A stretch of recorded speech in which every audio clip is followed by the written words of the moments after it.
All right, and welcome back to my football podcast. This is the podcast where we talk about everything NFL and college football. And it was a big week in both leagues, let me tell you. In college football, the last week of the regular season, conference championships are coming up, but the end of the regular season is always a big week, rivalry week. And then you obviously have Michigan, Ohio State, which we'll get to into later. But a big week in college football. And then in the NFL world, you had a really good game with the Bills and Eagles, which we'll also get to later. But just a good week in both leagues. So we're going to dive into all of that in today's podcast. So we'll start with college football, where we're just going to go through the top 10 really quick. So starting out at number one, you had this number one team, number one ranked Georgia Bulldogs team, and they took on Georgia Tech this week, and they ended up winning by 8 points. So really close. I mean, this game wasn't close throughout, but the final score was pretty close, with Georgia only winning by 8 points, the final score being 31-23. Georgia finishes the season 8-0 in conference play and 12-0 overall, ranked number one in the country. They did have a little more trouble than I thought that they would, but still, I mean, never in this game was Georgia in real danger of losing. Georgia Tech just scored 10 straight in the fourth quarter to make this an 8-point game. I mean, while going in the fourth quarter, it was an 18-point lead for Georgia, so they were never in real serious danger. The running game was really good. Keldon Mitchell for Georgia rushed for 2 touchdowns, and Carson Beck was playing good for this Georgia team. He did throw one pick, but still, the Georgia running game made up for that, and the Georgia passing game is pretty decent as well.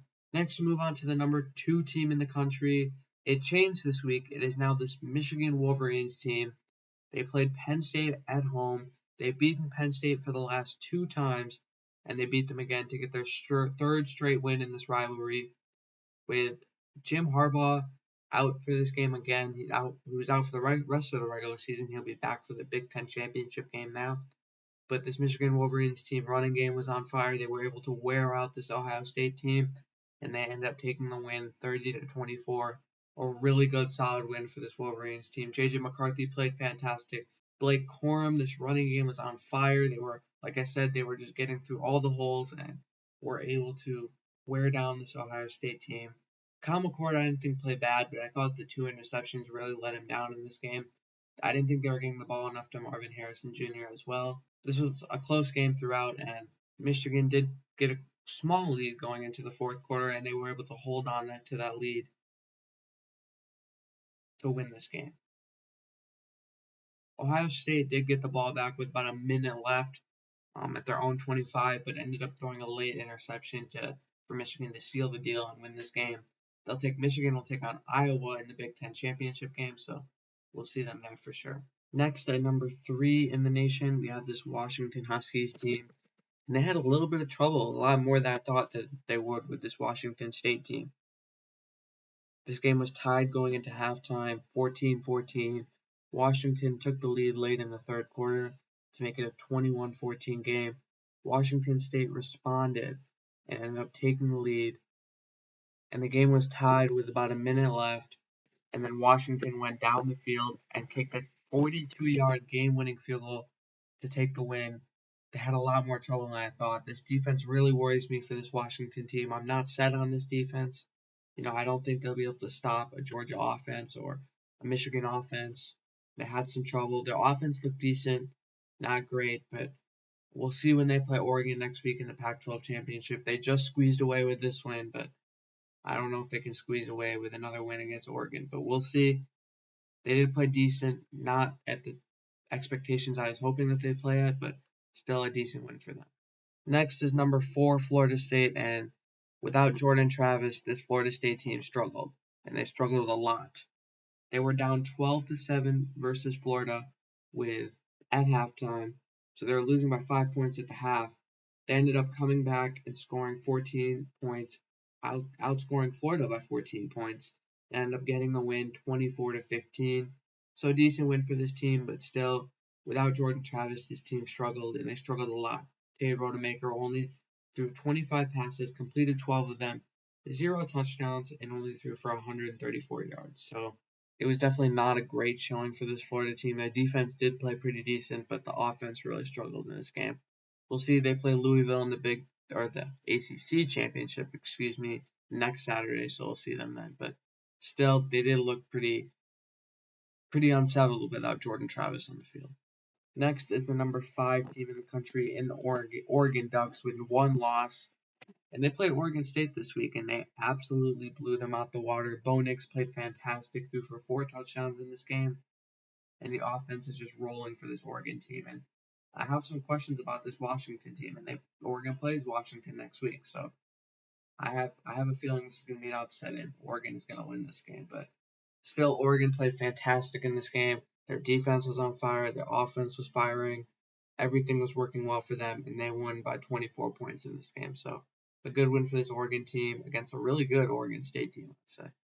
And next, dropping to number 6 in the country is this Ohio State team. I kind of already mentioned that when I talked about Michigan. They ended up losing to Michigan by 6 points, and now we have some playoff questions. Now they kind of have to scoreboard watch for the rest of the season until we see how the playoffs shake out. Will they get in? I don't know yet. We'll have to see. But there's not much you can talk about Ohio State right now, except they did play a decent game, but weren't able to win this one against Michigan.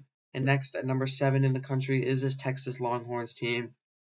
And again, this Texas team is on fire. They lost to Oklahoma early in the season, but have won 6 straight now and beat Texas Tech on Black Friday 57-7. It was not even a game. Quinn Ewers played good. This rushing attack for Texas played good. The defense was playing well. And what a game it was for Texas. They play in the Big 12 championship next Saturday, and they take on Oklahoma State. But in this game against Texas Tech, they played fantastic. Next, we move on to the number 8 team in the country. And man, oh man, this was a fantastic game that Alabama played versus Auburn. Alabama struggled a lot in this game, and Auburn had the lead with about 5 minutes left by 4 points. They had the lead. They gave it back to Alabama. Alabama had to punt it, and when they punted it back to Auburn, Alabama did, the Auburn punt returner fumbled the ball and ended up giving it back to Alabama with about 3 or 4 minutes left. Alabama drove down the field, but unfortunately fumbled it again, and it left Alabama at 4th and goal at Auburn's 31. So technically it was 4th and 31. And since there was only 43 seconds in the game, Alabama had to go for it. And this was basically this was the game, basically. Alabama heaved it up. Jalen Monroe, their starting quarterback, heaved it up to the left side of the end zone, and Isaiah Bond came up with the catch. He jumped over the Auburn defender and ended up getting the touchdown grab, and Alabama wins by 3 points. The final score being 24-27, with Alabama winning this one. And what a game. Another great Iron Bowl on the 10th year anniversary of the Kick Six. This game was fantastic. It keeps Alabama's playoff hopes alive, and a loss for Alabama would have been devastating there, but they somehow clutch up and get the win. Next, we move on to the number 9 team in the country in Missouri. Now, the number 9 and 10 teams in the nation are definitely not going to make the playoffs, but still good to talk about them. Number 9 Missouri played Arkansas in their rivalry game, and they blew them out. It wasn't close. 48-14. Missouri wins this one, and hopefully, I'm pretty sure Missouri will make a New Year's Six bowl, so a good season for this Missouri team.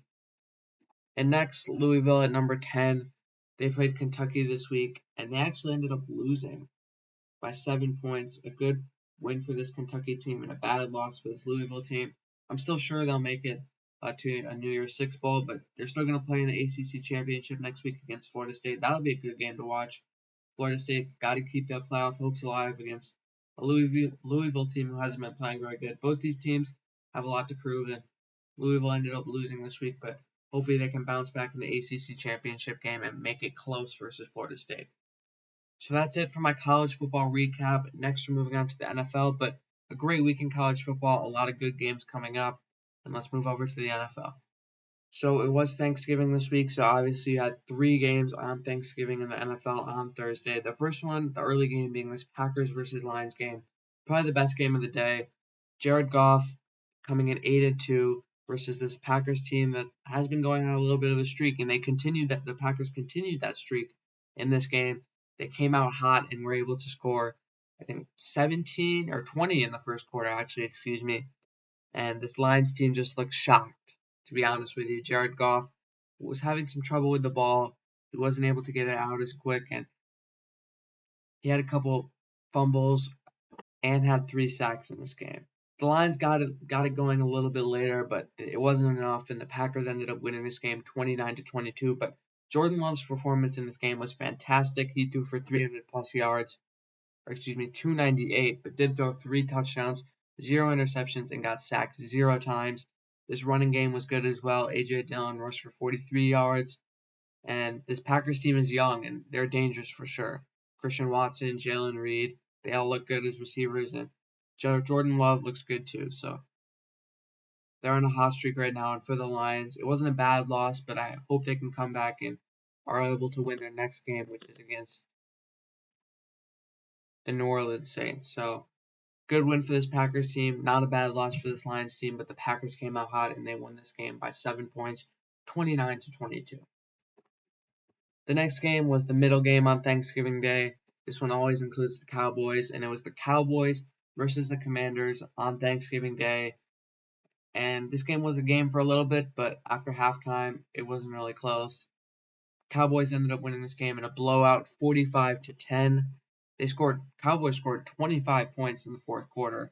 That's what really made this lead big, but Cowboys were firing on all cylinders, and they were able to get the win here. Dak Prescott played good, threw 4 touchdowns, 0 interceptions, and 0 sacks. The running game was good as well. Sam Howell didn't play bad. There were just a lot of opportunities that this Commanders team missed, especially in the red zone. They weren't able to especially late in the game, they could have gotten field goals, but they ended up opting out to go for it on 4th down, and they weren't able to get any points on the board because they weren't able to score on 4th down. Good solid win for this Cowboys team. They look dangerous for sure. Next is the late game or the night game on Sunday night. It was this 49ers versus Seahawks game. Final score being 31-13. Now you might think 49ers won this game in a blowout. I would disagree with that. I felt like the Seahawks were in there for until the fourth quarter or late into the fourth quarter.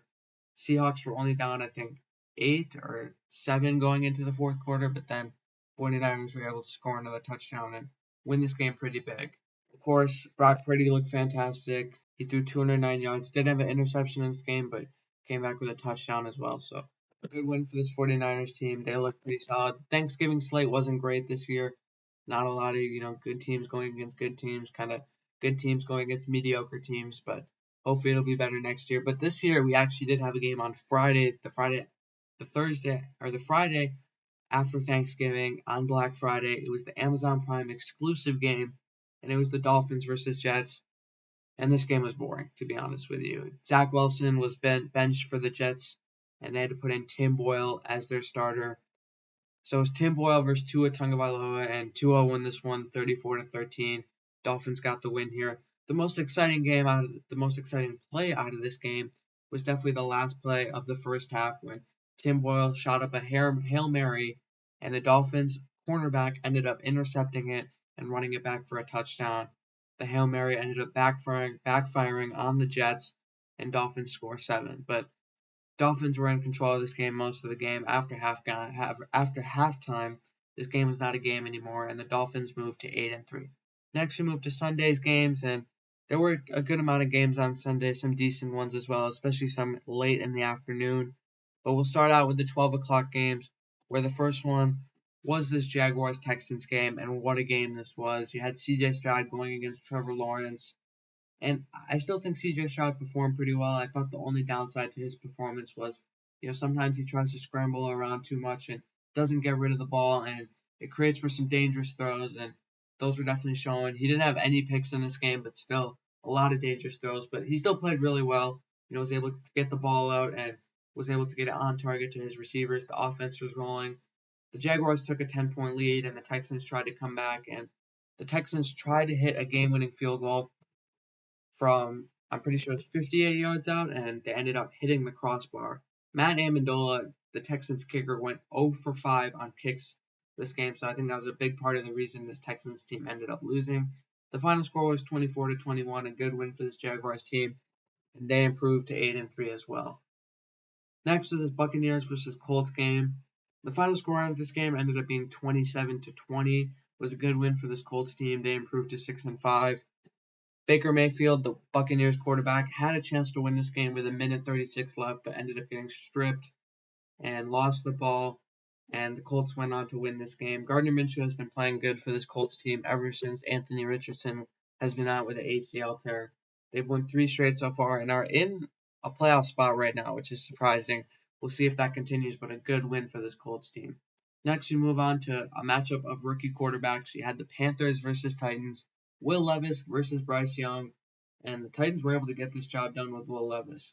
Bryce Young hasn't been playing horrible, and actually, just news that came out, I think yesterday, is that Frank Reich, the Panthers head coach, has now been fired after this game. After this performance by this Panthers team, Frank Reich was fired. A little bit surprising as the Panthers are probably not going to do anything, but maybe, they were probably going to fire him after this year. They just decided to fire him mid-season, but interesting fire for this Panthers team. But Bryce Young, I didn't think played bad. I just thought, they don't get a lot of opportunities. They throw short throws. I'm not a huge fan of this Panthers offense. Will Levis didn't play great either, but he outmatched Bryce Young, and the Titans were able to get the job done in this one. Next was this Steelers versus Bengals game, and this one is interesting. Bengals obviously not having Joe Burrow for the rest of the season. They had to resort to Jake Browning, the quarterback out of Washington, and Steelers, who have Kenny Pickett and have been doing pretty well this season. The Steelers continue that trend. They did have a little trouble, a lot more than I thought actually, with this Bengals team. I thought this game wouldn't be very close, but it was very close, as the Steelers ended up winning this game by 6 points, the final score being 16-10 in this one.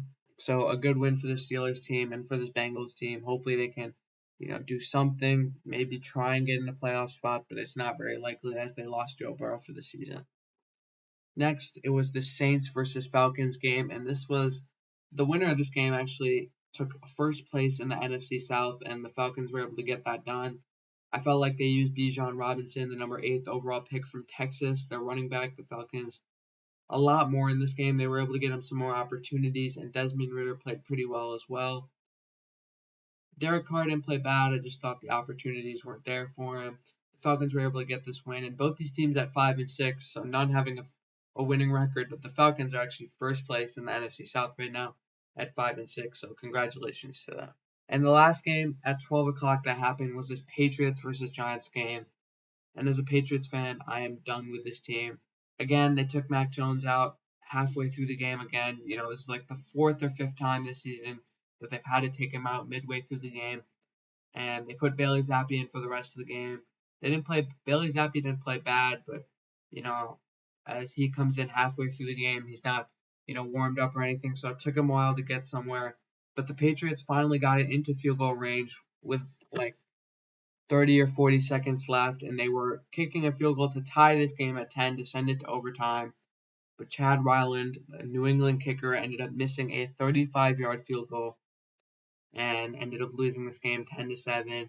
And what a disappointing loss for this Patriots team. They've had so many bad losses this season, and they continue this streak again, losing to the Giants. Especially Giants not having their quarterback Daniel Jones and having Tommy DeVito, who only put up 10 points for this team. This is really disappointing to see, but, hopefully they can get a good pick in the draft and take a quarterback. I feel like, I don't feel like Mac Jones or Bailey Zappi are playing anywhere near as they should, but still a good win for this Giants team. They stay in the playoff hunt a little bit. Next, we go to the 3 o'clock games where you had the Rams versus Cardinals. The Rams actually blew this game out. I wasn't expecting that, especially now that Kyler Murray is back, but Kyler Murray didn't play that great. He had 1 touchdown, did throw for 256 yards, but did get sacked 4 times. I feel like Kyler Murray kind of plays a little bit like CJ Stroud, where he doesn't throw the ball away, when he's under pressure, and he just runs too much, and, somehow he sometimes throws bad passes or ones that definitely could get intercepted. But a good win for this Rams team. Matthew Stafford played good in this one, threw for 4 touchdowns, and Kyren Williams actually had a great day for this rushing attack on this Rams team. He rushed for 143 yards, so a good overall win for this Rams team. They improved to 5-6 as after this win, and the Cardinals dropped to 2-10. Next, you have this Broncos versus Browns game, and this one is interesting for sure. The Broncos, man, I feel like they're kind of underrated right now. They've won 5 or 6 straight now against some really solid teams, including the Bills, Chiefs. So this game was fantastic, and the Broncos were able to get the job done 29-12 versus a Browns team that has their backup quarterback Dorian Thompson-Robinson out of UCLA in. This Broncos team played good in this one overall. Russell Wilson was finding ways to get the ball out, and this defense for this Broncos team actually played pretty well. So a good win for this Broncos team. They improved to 6-5 as this Browns team dropped to 7-4. And next you have this Chiefs versus Raiders game. This one is a little interesting. Raiders grabbed the lead early, but the Chiefs were able to come back and win this game 31-17. Aiden O'Connell played pretty well, but Patrick Mahomes obviously just played better as the Chiefs improved to 8-3. And the final game at 3 o'clock was the best one of the day. It was this Bills versus Eagles game, and this one was just fantastic. A back and forth game, and Josh Allen really looked like the MVP candidate out there. The Bills did end up losing this game 37-34 in overtime after the Eagles ended up scoring a late touchdown with Jalen Hurts in overtime to seal the deal and win this game. But still, I mean, the Bills were obviously in this game the entire game. The Eagles had to kick a 59-yard field goal for them to even send it to overtime. But just a disappointing loss for this Bills team as they dropped to 500 at 6-6 right now. They have a tough schedule coming up as well, but they played really well in this game, this Bills team, against a really good Eagles team. And, Josh Allen played like an MVP, candidate in this game. So did Jalen Hurts. Two really good teams matching it out there, but the Eagles were able to get the job done after the running game. And, this Eagles team looks dangerous, and I could see them back in the Super Bowl as they improved to 10-1. And next you have the Sunday night game, which was this Ravens versus Chargers game. This one was a little interesting. The Chargers tried to pull out some tricks, but the Ravens ended up winning this one 20-10. Ravens improved to 9-3 after this win, and they look pretty solid again. Lamar looks like an MVP candidate out there. Justin Herbert has been, I don't think Justin Herbert, but this entire Chargers team has been really disappointing this season, as this Chargers team drops to 4-7 and is nowhere near the playoff hunt. We'll see what they can do, but not a great performance from this Chargers team. Wasn't a great day for this Ravens team either, but they were able to defend this Chargers team and were able to get the job done. In the final game on Monday night, you had this Bears versus Vikings game. This one was a really interesting one for sure. If you like turnovers, this was a game for you because this game had 9 total turnovers. 4 picks from Joshua Dobbs. Joshua Dobbs threw 4 picks, and 5 turnovers combined for this Bears team. A lot of fumbles by Justin Fields, A low-scoring affair where the Bears actually came up on top 10-9 in this, I'm pretty sure it was 10-9. Yeah, 12-10, This game had barely no points scored, especially in the first half. Late in the fourth quarter, as the Vikings were down 6 points, the Vikings ended up scoring a touchdown with about 5 minutes left to take the lead by 1 point. The Bears ended up getting the ball back and go down the field, and on 3rd and 10, they throw to DJ Moore for like 20 or 30 yards, and they end up getting in field goal range to kick a field goal and win this game by 2 points. But, man, I don't like this Bears offense for sure. I feel like they need to let Justin Fields throw the ball a lot more, stop throwing these short passes. They're not working, and, this Bears team, they won, but it wasn't a very exciting win, and you shouldn't be happy about this win. I mean, this win, they should have won this game, and it was such a surprise that this Vikings team even contended with this Bears team last night, especially because of Dobbs having such a bad game, throwing 4 picks. But still, the Bears won, and that's all that matters. So that finishes the entire NFL slate this week. I'll be back next week to tell you all about the Conference Championship week in the NCAA football, and then you also got another week in NFL. So thanks for tuning in, and see you later.